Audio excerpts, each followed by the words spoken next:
ഇപ്പോഴത്തെ പാകിസ്ഥാന്റെ ഭാഗമായ പഞ്ചാബ് പ്രവിശ്യയിൽ ജനിച്ച് വിഭജന കാലത്ത് ഒരു ഇന്ത്യക്കാരനായി മാറിയ ഖുശ്വന്ത് സിംഗിനെ പോലുള്ള ഒരാൾക്കല്ലാതെ മറ്റാർക്കാണ് സാധാരണ മനുഷ്യരുടെ വിഭജനകാല ജീവിതത്തെക്കുറിച്ച് പറയാനാവുക? സാഹിത്യകാരൻ, അഭിഭാഷകൻ, പത്രപ്രവർത്തകൻ, പൊതുപ്രവർത്തകൻ എന്നീ നിലകളിൽ പ്രവർത്തിച്ച ഖുശ്വന്ത് സിംഗ് 1980-86 കാലഘട്ടത്തിൽ ഇന്ത്യയുടെ രാജ്യസഭാംഗമായിരുന്നു. പത്മഭൂഷൺ നൽകി രാജ്യം ആദരിച്ച അദ്ദേഹം അമൃതസറിലെ സുവർണ ക്ഷേത്രത്തിലേക്ക് ഇന്ത്യൻ ആർമി ഇരച്ചു കയറിയ ഓപ്പറേഷൻ ബ്ലൂ സ്റ്റാർ പദ്ധതിയിൽ പ്രതിഷേധിച്ച് ഈ അംഗീകാരം തിരിച്ചു നൽകുകയുണ്ടായി. 2007 രാജ്യത്തെ രണ്ടാമത്തെ പരമോന്നത ബഹുമതിയായ പത്മവിഭൂഷൺ ലഭിച്ച സിംഗിന്റെ ഏറ്റവും പ്രശസ്തമായ നോവലാണ് ട്രെയിൻ ടു പാകിസ്ഥാൻ. പഞ്ചാബിലെ സാധാരണക്കാരായ ജനങ്ങളുടെ നിഷ്കളങ്കമായ ഒരു ഗ്രാമത്തിന്റെ നേർക്കാഴ്ചയാണ് ഈ നോവൽ.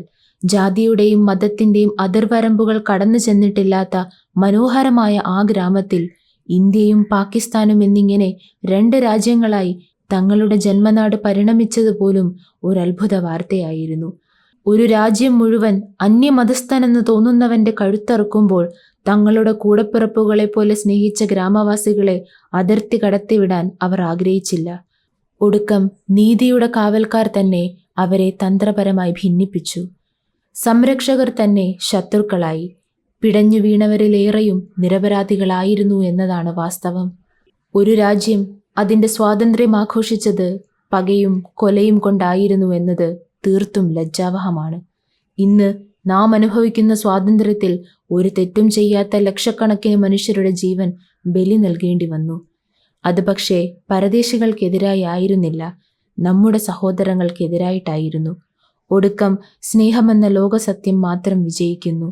കളങ്കമില്ലാത്ത സ്നേഹം പാകിസ്ഥാൻ അതിർത്തിയിലേക്ക് പോകുന്ന ഒരു കൂട്ടം അബലരുടെ രക്ഷകനാകുന്നു. ഹൃദയഭേദകമായ നിമിഷങ്ങളിലൂടെയായിരുന്നു വായനയുടെ ഭൂരിഭാഗ സമയങ്ങളിലും ഞാൻ കടന്നുപോയത്. വെറുമൊരു കഥയല്ല ഇത് എന്നുള്ള ബോധം അതിനാക്കം കൂട്ടി. സന്തോഷം ആഗ്രഹിക്കുന്നവരോടായി എനിക്ക് പറയാനുള്ളത്, തീർത്തും സന്തോഷപ്രദമായ ഒരവസാനം ഈ നോവലിനില്ല എന്ന സത്യമാണ്.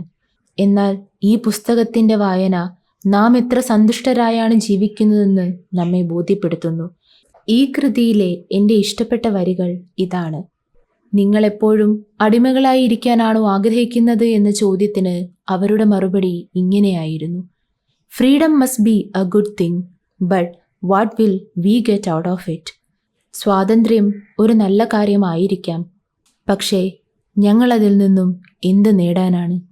അതെ, സാധാരണക്കാരായ മനുഷ്യർക്ക് എല്ലാം ഒരുപോലെയായിരുന്നു.